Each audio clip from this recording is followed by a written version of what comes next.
Selamat datang kembali di Deep Dive Anda. Nah, kali ini kita punya satu sumber yang menarik nih di depan kita.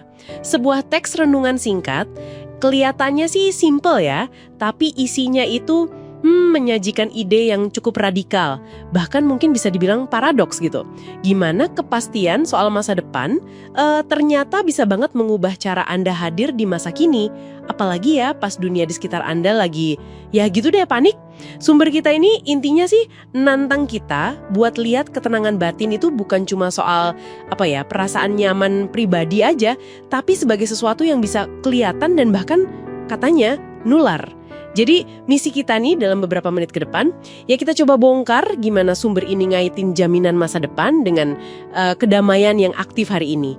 Dan kenapa juga ketenangan itu dianggap kayak semacam kesaksian yang kuat gitu. Oke, kita langsung aja ya ke intinya. Sumber ini argumennya gini, orang yang punya semacam jaminan lah tentang masa depannya, ya dalam konteks teks ini sih jaminan ilahi. Nah orang kayak gitu cenderung ngejalanin hari ini dengan cara beda, lebih tenang gitu.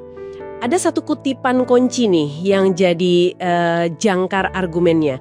Dari Ibrani 13 ayat 6, bunyinya kan, sebab itu kita dapat dengan yakin berkata, Tuhan adalah penolongku, aku tidak akan takut. Nah pertanyaannya, gimana kutipan ini bisa lebih dari sekedar ya kata-kata penghiburan biasa aja? Iya, yang menarik di sini itu gimana sumber ini memaknai konsep jaminan itu sendiri ya. Ini nggak dilihat sebagai harapan pasif atau cuma angan-angan kosong gitu. Bukan. Sebaliknya, kutipan Ibrani tadi itu dilihat kayak semacam bukti kontrak lah ya, atau fondasi yang kokoh gitu.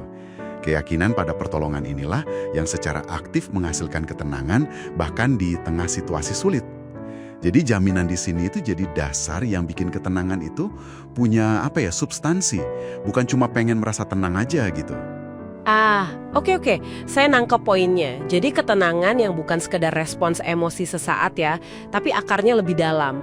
Tapi gimana kita bedainnya dong? Maksudnya bedain ketenangan kayak gini sama sikap masa bodoh atau apatis gitu. Kan bisa aja ya, orang kelihatan tenang karena emang ya nggak peduli aja gitu. Nah, itu pertanyaan bagus banget. Dan kayaknya sumber ini udah ngantisipasi itu juga. Perbedaannya krusial sih. Ketenangan yang lagi kita omongin ini lahir dari kepastian. Kepastian akan adanya pertolongan atau jaminan itu tadi. Ini bukan apatis, jelas bukan. Ini respons yang didasari keyakinan kuat. Malah justru karena ada dasar yang kokoh ini, ketenangan itu jadi punya bobot sendiri, punya daya tarik. Nah, ini nih yang membuatnya jadi sebuah kesaksian. Sesuatu yang otentik dan beda. Bukan sekedar sifat bawaan orangnya atau sikap acuh tak acuh. Oh, jadi kesaksian di sini artinya ketenangan itu sendiri yang jadi kayak semacam pesan nonverbal ke orang lain gitu ya. Terus gimana itu bisa kejadian di dunia yang ya ampun sering banget penuh cemas dan gelisah kayak sekarang ini? Tepat sekali. Sumber ini kayaknya menyoroti efek kontrasnya gitu. Coba dibayangin, di tengah lautan orang yang lagi panik, terus ada satu orang atau sekelompok kecil orang yang tetap tenang. Tenangnya itu bukan karena naif ya, tapi karena mereka pegang teguh sebuah jaminan. Nah, ketenangan kayak gitu pasti kelihatan banget, nonjol. Itu bakal mancing pertanyaan kan? Orang mungkin nggak langsung ngeh kenapa Anda tenang, tapi mereka bakal lihat bahwa Anda tenang pas situasi harusnya bikin panik. Nah, perbedaan inilah yang secara implisit ditunjuk oleh sumber ini sebagai potensi kesaksian. Sesuatu yang bikin orang lain berhenti sejenak dan nanya, loh, ini orang kenapa ya? Kok bisa gitu? Wah, ini jadi ngebawa kita ke implikasi yang lumayan personal ya buat Anda yang lagi dengerin. Jadi, artinya apa nih semua ini buat kehidupan kita sehari-hari?